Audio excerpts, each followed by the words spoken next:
Reporte 100. Ahora vamos a escuchar la visión de la parte académica sobre lo que viene en materia económica, lo que viene en materia de recuperación después del COVID-19, qué es lo que le va a pasar a la economía en el mundo, qué es lo que le va a pasar a la economía en nuestro país. Y en el espacio del Colegio de Sonora, como todos los jueves, esta mañana se encuentra con nosotros la doctora Lorenia Velázquez Contreras. Lorenia es doctora en Ciencias Económicas por la Universidad Autónoma de Baja California y pertenece al Centro de Estudios del Desarrollo. Lorenia, ¿cómo está? Buenos días, gracias por tomar esta llamada. No, muchas gracias, muy buenos días. Lorenia, ¿hay precedente de lo que estamos viviendo en materia económica en el pasado reciente o en el siglo pasado? ¿Algo que se le parezca o estamos viviendo tiempos nuevos?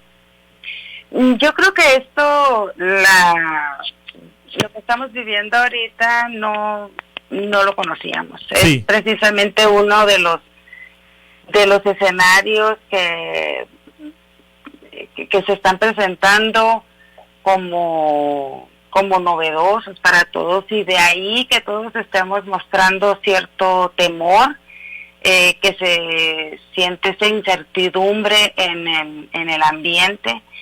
Y pues que no sepamos lo que nos espera, porque ni la situación económica era la misma cuando se han presentado otras epidemias a nivel mundial, ni las crisis económicas se habían presentado a partir de una crisis.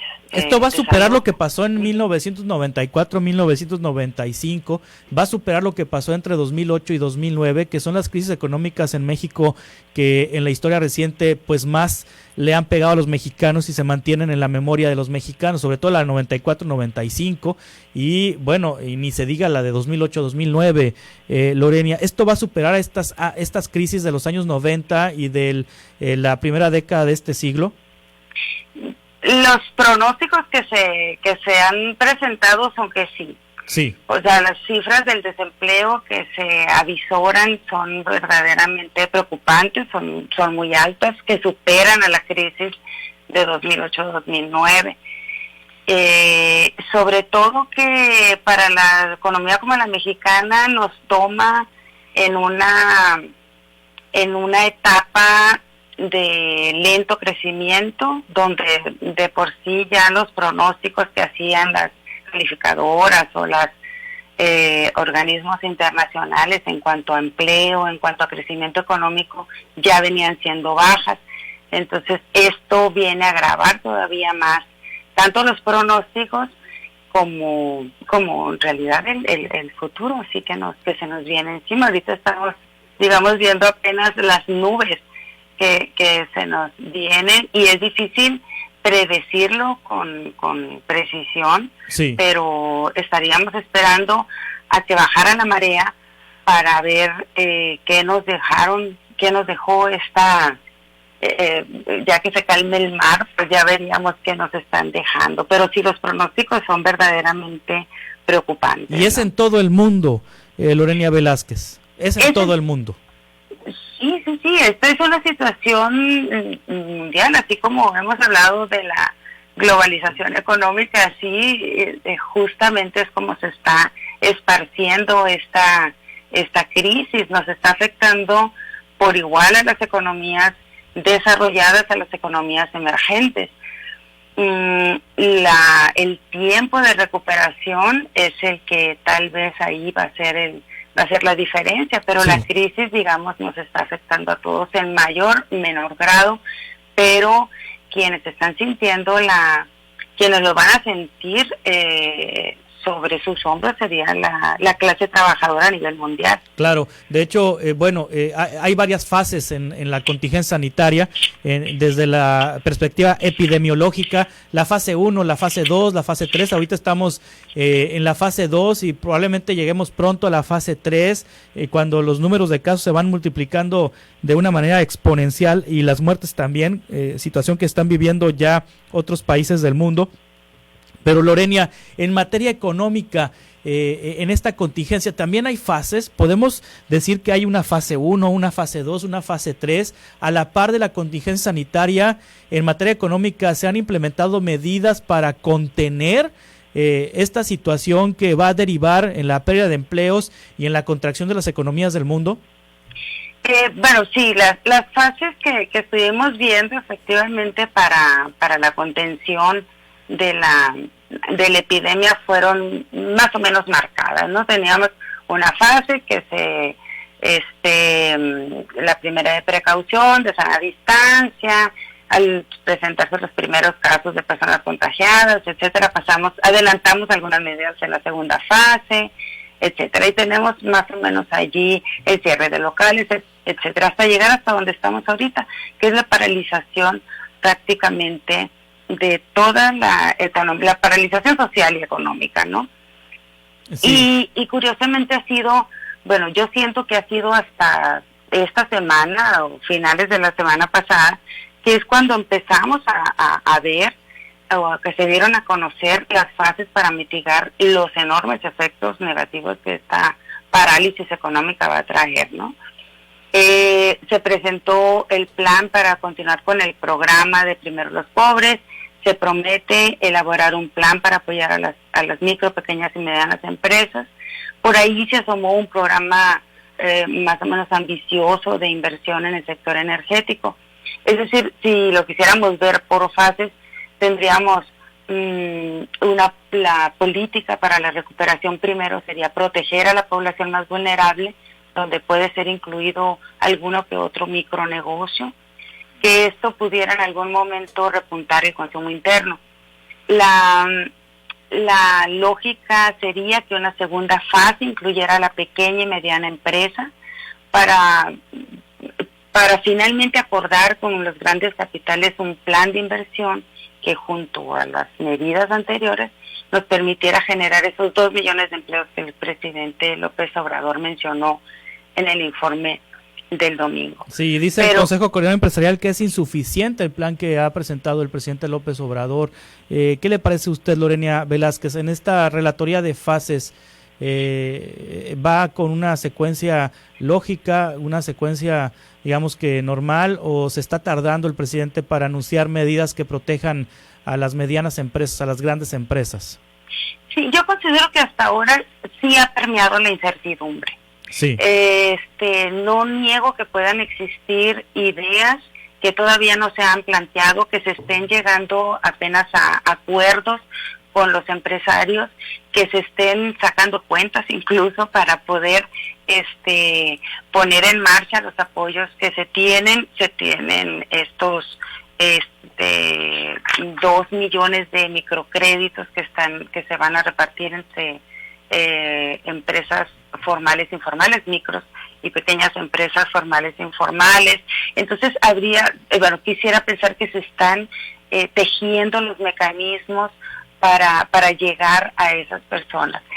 Lo que se ha dicho en los discursos es eso, no se quiere correr el riesgo de no llegar a quien no lo necesita, ¿no? Sí. Es decir, Sí, ahorita nos decía, doctora Lorena Velázquez, que la parte más vulnerable es la de los trabajadores. De hecho, en Estados Unidos, 10 millones de personas ya han solicitado el seguro de desempleo. Significa que pues 10 millones de personas en Estados Unidos se han quedado sin trabajo. Aquí en el país se estima, la Secretaría del Trabajo, que 346,000 plazas laborales se han perdido en las últimas 3 semanas. De empleos formales, porque una enorme parte de la economía es informal en el país y habría que sumarle la parte informal que también está siendo afectada en estos momentos.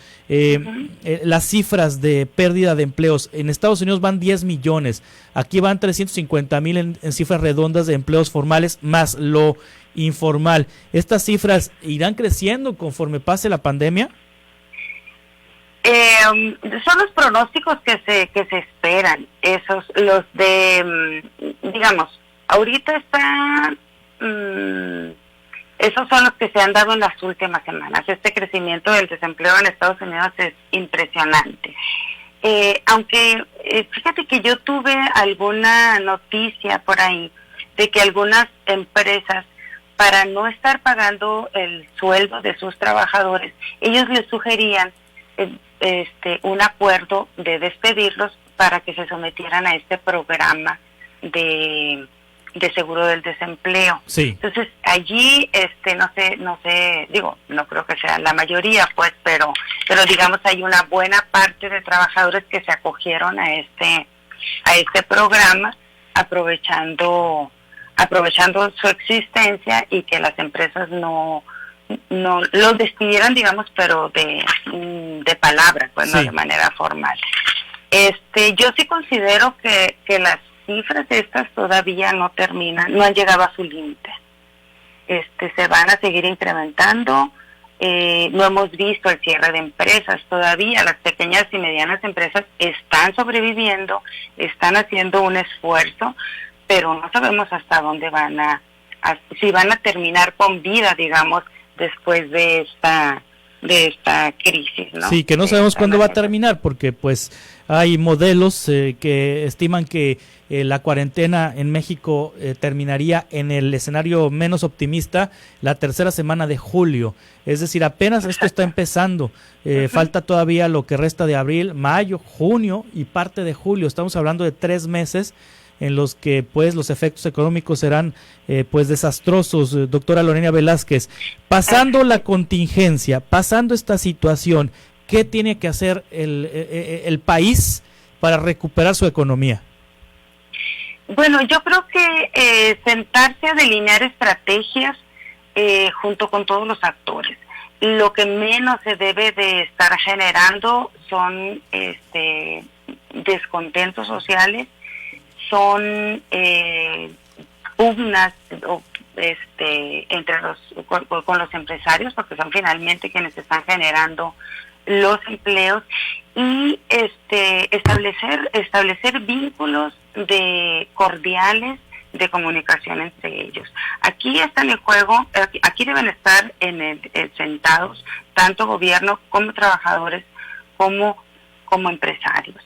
Y se debe cuidar en toda la política económica que se implemente ahorita y después el cuidado de los empleos. Sí. Porque eso nos lleva a un mayor deterioro del bienestar de la población. O sea, si digamos se está recuperando apenas el salario y luego se le da este golpe a los niveles de empleo, pues estaríamos cayendo en niveles de precariedad y de una pérdida de bienestar de la población increíble. O sea, si estamos hablando que se van a perder, si son las pequeñas y las medianas empresas los que están en riesgo, estamos hablando del 75-80% de la fuerza de trabajo, claro, en México, ¿no? Le agradezco mucho, doctora, que nos haya aceptado esta llamada. Lorena Velázquez Contreras, doctora en Ciencias Económicas por la UABC, pertenece al Centro de Estudios del Desarrollo del Colegio de Sonora, en este espacio que todos los jueves tenemos con investigadores del Colegio de Sonora. Estaremos conversando frecuentemente, Lorena. Muchas gracias. Gracias a ustedes. Buen día. Buenos días. Reporte 100.